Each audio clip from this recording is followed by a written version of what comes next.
Hello, my friends, and welcome to RR University. And RR stands for Rabble Rouser, which is a term we use in EZD6. It's essentially the Game Master or the Dungeon Master in other games. All right, so you've come here because you want to start a game. You've just picked up EZD6, and you realize how fun it would be to run and to have your friends play. And so you're here to what should you do to start your first game, right? I thought this would be good to do these kind of videos to talk about EZD6, and I thought this would be a really good one to start with. So what do you need to do to start, right? So if you've done the first thing already, you've picked up EZD6, and it's an easy read. And the great thing is the rules are so simple that it's not going to take all your brain power to like think of the rules and keep looking them up. It's going to be easy for you to run and you can keep your attention on the game and not the rules as much, right? So that's one big help with EZD6 over some of these other systems that have a lot of rules, right? And it can be really frustrating. Now, EZD6 is one of those games where a new RR, Rebel Rouser, could start without ever game mastering before and do this because they're not going to be bogged down by rules. I mean, that's a huge thing that the game masters and DMs have to learn is you got to know all these rules because you got all these players that'll be running rings around you with the rules. So you need to know, yeah, you need to have a pretty good comprehension of the rules. But EZD6, that's easy, so you don't need to be intimidated by the rules. There's no rules intimidation, right? It's just judgments on your part. So that's really easy. So how do we get started with EZD6? I think the first thing you want to consider is your group. Okay, your group of people you're gonna sit down and play an exciting adventure with, right? What I would do is I would use friends of yours to start, right? Like three or four friends that you know, get them to sit down, make characters, and start an adventure, right? And a good way to do that, reason to do that is for one, lesser players are easier to manage and give more time in the game than a lot of players. And if you know the players, it's going to be a little easier to deal with than if you just meet somebody off the street. Some players can be, agitators in the group, or they can be a little difficult to deal with. So that's more for an experienced game master or RR than a new person. So try to get people that you know, right? Another thing is try to avoid planning too much. Like, don't write out a script, right? Because the players will never follow it. It's better to have bullet points, kind of a thing. Like, oh, there's a monster running amok, and it's this monster, and it lives in the well, and whatever kind of details you need to run the game, but don't go crazy with like trying to figure out every detail of what's going to happen because that's just going to equal frustration for you, right? The players are going to go off the track, and that's part of the fun of the RPG. You want them to, right? You want them to latch onto something that's fun and go with it. Okay, so one resource we have here at EZD6 is the Book of Quests. There's 18 quests in that book, and some great starting quests. The Beatdown Brothers is a great starting quest for people. So yeah, check out the Book of Quests. That will help you get started. Now, the thing is that with the Book of Quests, it's very much what I'm saying. Like it's like there are bullet points about the adventure, right? And so most adventures are only 2 or 3 pages long. So where some modules can be huge productions, books even that a whole book for one module that take almost like a college course to memorize. um, the modules or the adventures in the Book of Quests are easy to digest for the rabble rouser, so you can get that stuff and remember it and then run the game. So now that you've got material, um, think you're not planning too much. You're getting kind of a loose structure to your game, right? And to see what's going to happen. Now, uh, of course, then you could just plop the adventurers down and say, "Oh, here, go at it. Here's what you're doing," or you could try to hook them. And a hook is something in an RPG where you try to get the players to want to do something, right? So there are different ways you can do that. One is always a monetary reward, right? Most adventurers want money or they want items. So that's a good or fame. So that's a good thing to do. You can hook them with that. Another one is duty. A lot of players, their characters have a sense of duty and to protect the innocent and that kind of thing. And you can play on that as the RR to get them to do the adventure. Another one is to the emotional um, impact of things. So like maybe there is a relative of the person in this town, or maybe they latch onto somebody. They come into town and somebody's very friendly to them, and they make friends with the person, and they don't want to see that person get hurt. That's a great way to get players to want to do things, to help the town because they're going to be helping this people or these people, right? Another fun thing you can do is when players come into a place, you can ask them like a detail that they notice about the place, right? So I was running one of the adventures um, from the book, and the players came into town. I said, okay, what feature do you notice about the town? And they one of the players was saying, oh, this town has the best uh, syrup, pancake syrup in the land. It has the best maple syrup in the land. And so they have this grove of, I was like, oh yeah, they have this grove of, you know, sacred maple trees that they juice and get the and get them and make the best maple syrup in the land. So, you can ask players like detail, like don't be afraid to ask players details of that too, because then you can latch onto that stuff and you can, use it in your game. Okay, so another thing you can use with games is you got to decide whether you want to use total theater of the mind, which is just your imagination, which is no problem, or props and minis, right? You can have minis set up battles and that kind of thing. You don't need to do that. But with EZD6, it's nice to have a few props, and one of them are health tokens for the players, because then you can visually see how low you are in health, and can get really scary, right? And dramatic. Also, like I use tokens for karma. So when they're using karma, they're spending and getting karma. They have tokens for that. It's easier. It's more visual than just writing it on your sheet, right? It's like, oh, I have a pile of karma. Now I can really go crazy. Or oh, I'm written low on luck. I better watch it. So those kind of like visual tokens are really really nice in the game. So that's a kind of prop you could have. So another thing is you want to think about while you're running is pacing, right? Um, this this is one thing that can really ruin a game. Okay, if you don't watch out for the pacing. Okay, what do I mean? Okay, so with a movie, there are action movies that go the pacing's really fast, and then there are some other movies, dramas maybe where the pacing is very slow.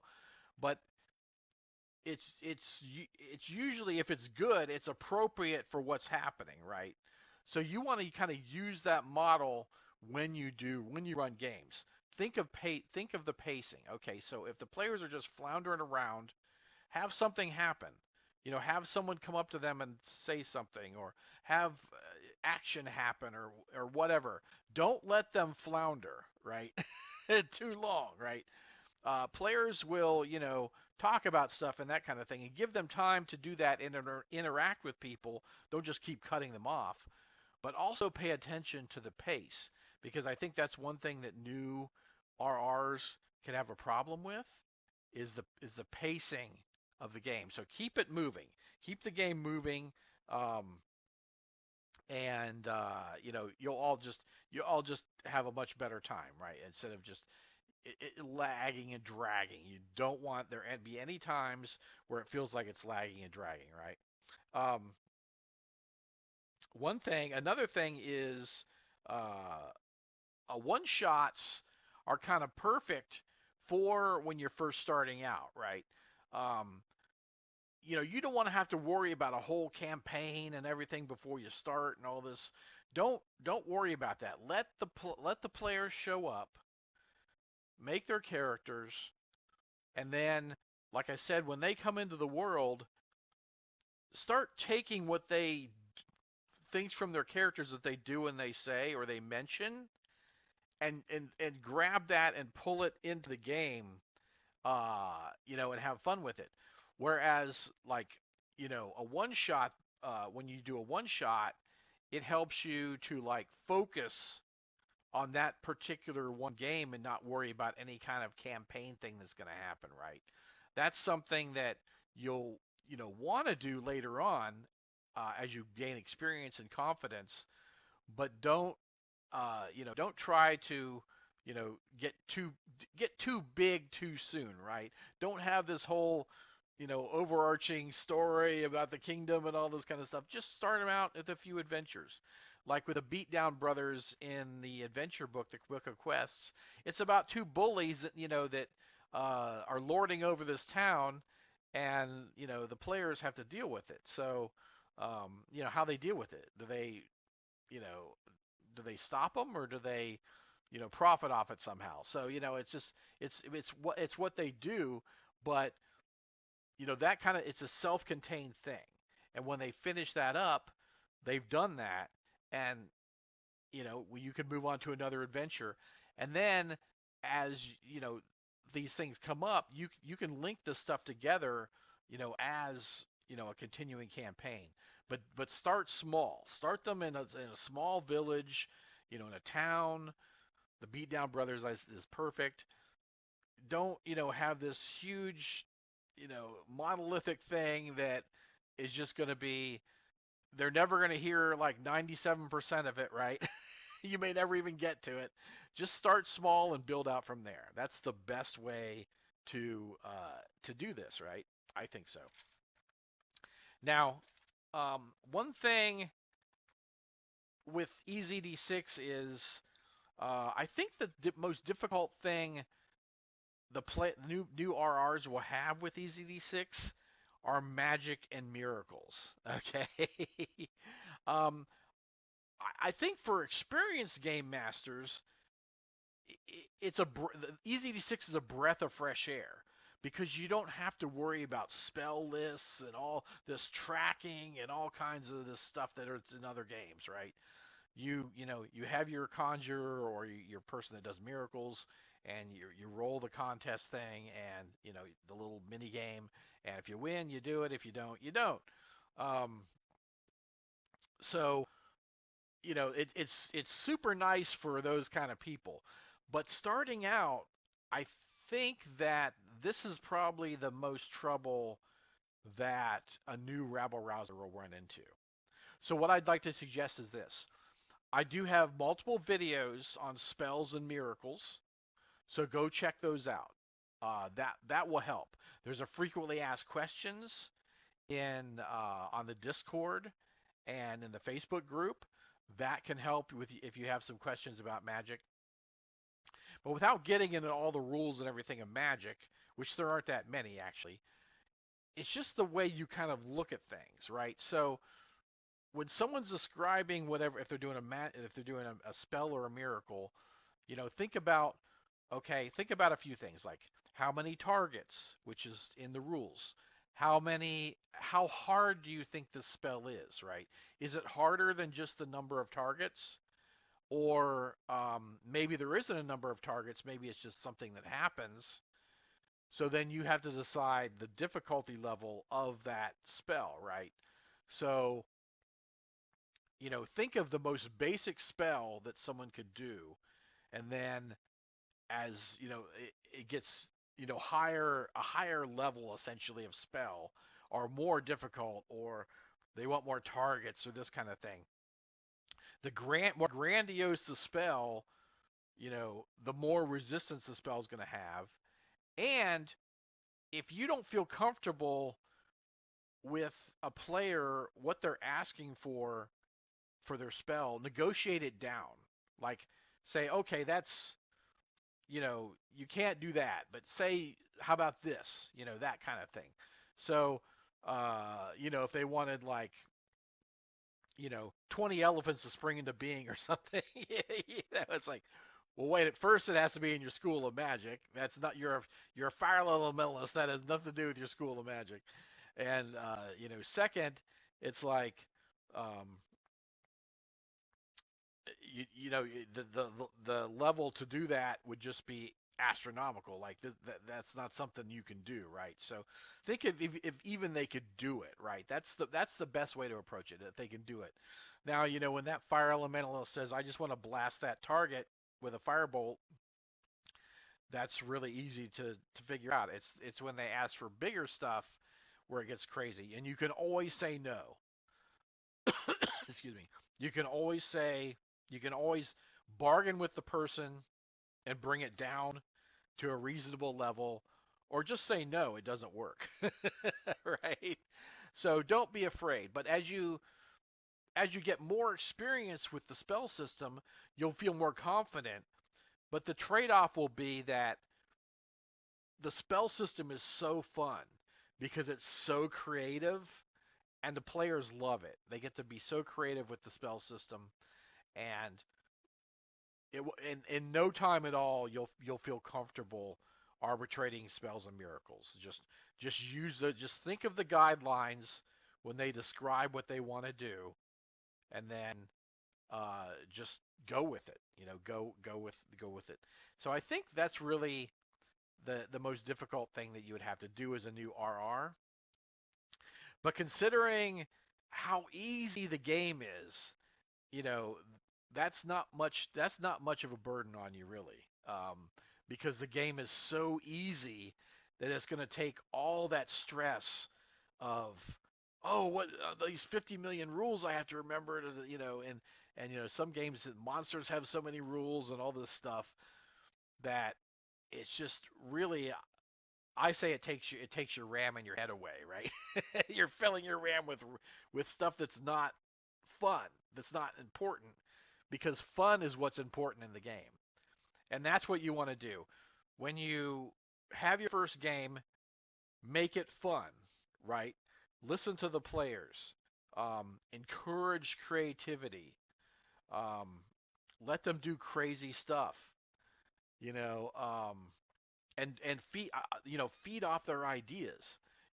Because players often think up of cool things that maybe you're one person, maybe you didn't think of in a scenario. And until you make it real in the scenario, it doesn't exist, right? So when they give you ideas and you use those ideas, now you've made them real in the game, right? And they feel cool because, oh, I figured that out, right? Maybe they didn't really figure it out. Maybe it was just, oh, this, there was something else, but they followed this lead and they're really onto this. Let it be that. Why not? It doesn't matter because it doesn't exist until you all create it in the game, right? So that's one thing that's brilliant about RPGs that you're going to have so much fun with, and just have fun with it. Relax and have fun with it.